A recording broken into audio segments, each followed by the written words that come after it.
오늘 과자를 먹을까 말까 하다가 먹고 코코아를 마실까 말까 하다가 마셨다. 별로 저항도 없이 먹는 걸 보고 의지가 약하다는 생각이 들었다. 커피를 끊으니 다른 대체제가 필요해서 그런 것을 먹는 것이다. 중선지방이 많아서 살을 빼야 해서 인생 처음 10kg로 잡고 먹을 것을 줄이고 있다. 앞자리를 바꿨다가 며칠 만에 복귀되는 걸 보고 늘 먹던 식습관이 갑자기 바뀌긴 진짜 힘들구나 하는 생각이 들었다. 하지만 30년 마시던 커피는 신기할 만큼 땡기지가 않았다. 속쓰림 때문에 위내시경을 받아보니 위궤양이라서 끊었다. 커피 하나만 끊어도 속쓰림이 사라졌다. 약을 먹어서 나아진 것도 있을 것이다. 나이가 들면 미용 때문이 아니라 건강 때문에 음식 조절과 운동을 해야 한다. 한 번도 안 해본 뛰기도 했고 근력 운동도 아주 미비하게 시작하려고 한다. 스테인리스 후라이팬을 들어 올리기 100번. 부끄럽지만 그게 나의 근력 운동이다. 유명 강사님의 젊은 치매. 내가 좋아하는 스피치 강사님이 50살에 치매 증상이 있다는 얘기를 듣고 깜짝 놀랐다. 그분 팬들이 많으실 텐데 아마 매우 놀랬을 것이다. 나도 팬들 중 한 명으로 마음이 안타까우고 남의 얘기가 아닌 게 느껴졌다. 우리도 냉장고를 열고 왜 열었지? 기억이 안 날 때가 종종 있다. 이상하게 안 헤어지는 것들이 있고 순간순간 단어들이 안 떠올라 곤혹감을 느끼기도 한다. 난 오랜 세월 암송을 해왔고 소리내서 읽기를 해왔다. 우리 모두는 늙어가고 우리 뇌도 늙기에 우리 뇌가 기억하기 위해 노력을 해야 할 것 같다.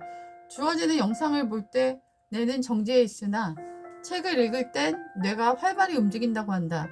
우리 몸뿐만 아니라 우리 뇌를 위해서도 움직이게 만들어야겠다. 2주에 한 권씩 난 꼭 책을 빌린다. 다 못 읽어도 그렇게 한다. 의무감을 갖고 읽는 것이다. 내가 죽어가지 않게 각자의 노력이 있어야겠다. 물렁팔 평생 처음 근력 운동하기.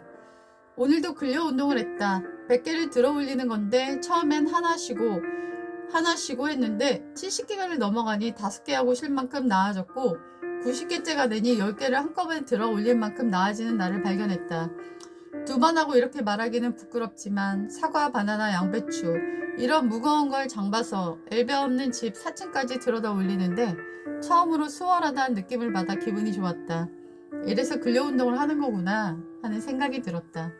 어제는 장봐서 요리하고 일도 하느라 운동을 7,000보 밖에는 걷기를 못해서 스테인리스 후라이팬 들어올리기를 25개 정도 했다. 걷기를 하며 느낀 점은 난 절대 아무리 급해도 뛰질 않는다.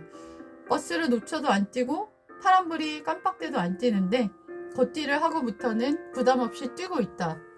이건 내게 기분 좋은 변화였다. 난 다이어트 때문에 하는 게 아니라 건강해지려고 하는 거라 몸무게는 별로 신경 안 쓰고 있다.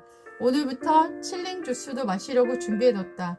칠링 주스는 얼린 브로콜리, 두부, 블루베리를 갈아 마시는 건데 브로콜리는 삶은 후 얼려야 하고 꺼낸 뒤 약간 해동하고 갈아야 하는 게 팁이다. 콜레스테롤 줄이기 운동 계속 중이다. 나는 당신이 어떤 광고도 하지 않으면 좋겠어. 나는 블로그를 8년 동안 했고 유튜브는 한 3년 정도 한 것 같다. 그런데 이 두 곳에서 어떤 수익도 나지 않고 있다. 나는 열심히 노력했는데 어떤 수익도 나지 않는 것을 보면서 약간 섭섭한 마음이 들었다. 그래도 어떤 노력을 하고 좋은 정보와 감동과 지식을 주면 내가 노력한 것에 대한 아주 작은 보상이라도 사람은 기대하기 마련이다. 그런데 어떻게 하면 조금이라도 내가 보상을 받을 수 있을까 고민하다가 그 마음을 내 반쪽과 나누었다. 그러나 내 반쪽은 이렇게 말했다. 나는 당신이 유튜브와 블로그에서 어떤 광고도 하지 않으면 좋겠어. 아주 청정하고 깨끗한 곳이 여보가 머무는 공간이었으면 좋겠어. 그래서 힘들고 지친 사람들이 여보가 머문 공간에 들어가 위로와 희망과 하나님을 발견했으면 좋겠어. 여보는 유튜브와 블로그를 왜 하는 거야? 작은 수익을 얻기 위해서야? 아니면 의미 있는 것을 위해서야? 나는 내 블로그에 유튜브에 광고적인 상업적인 것을 하지 않으려고 노력했었다. 오랫동안 그걸 지켰다. 하지만 사람이 살다 보면 아프기도 하고 힘들어지기도 하고 약해지기도 한다. 그래서 재정적인 뒷받침을 조금만 더 받으면 좋겠다라는 마음이 들기도 한다. 하지만 내 반쪽 이야기를 듣고 나서 나는 좀 더 내가 어려워지더라도 힘들더라도 이겨내서 계속 의미 있는 활동을 해야겠다는 생각이 들었다. 오늘 목숨을 끊으려고 결심한 사람이 우연히 내 글을 읽거나 영상을 듣고 생각을 바꿀 수도 있을 테니 말이다. 생명을 살리는 것보다 더 소중한 일이 있을까? 영혼을 구원하는 것보다 더 가치 있고 의미 있는 일이 있을까? 여보, 사람들은 맛있는 거 먹고 여행 다니고 즐기는 거에 관심이 많아 보이던데 나는 그런 거에 관심이 없고 가장 밑바닥에 있는 사람들, 가장 고통과 처절한 삶 가운데 있는 사람들에 대한 마음을 끊을 수가 없어. 여보의 운명은 그래서 작가인 거야. 다른 거는 할 수 없는 거야. 그래서 나는 오늘 수많은 광고를 거절하며 블로그에 글을 쓰고 광고가 붙지 않는 영상을 계속 만들고 있다. 아파트 값이 오르리라고 생각하는 당신에게 인구절벽과 이상기후가 버티는데 어떻게 집값이 오를까요? 부동산이 신의 영역이라고 하지만 아파트 불패는 끝났다고 생각합니다.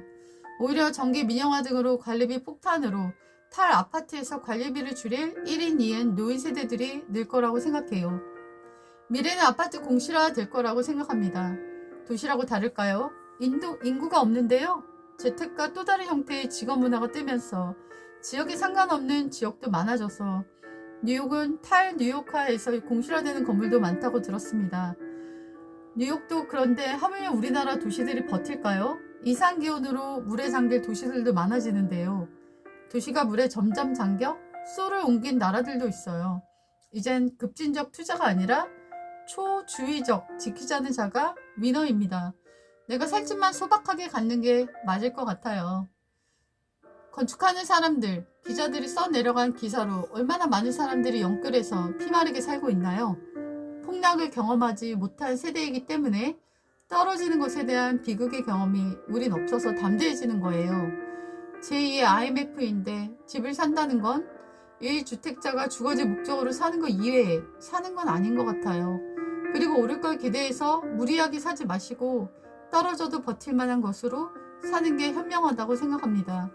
이젠 집이 짐이 되는 시대가 올 겁니다. 부동산이 안 움직이는 자본이 아니라 짊어질 부자를 써서 짐스러운 자본이 될 겁니다.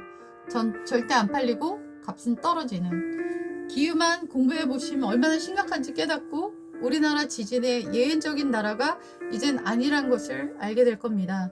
오늘도 경주 지진 문자 왔었잖아요. 고충 사시는 분들도 후회하는 글 전 여럿 읽었습니다.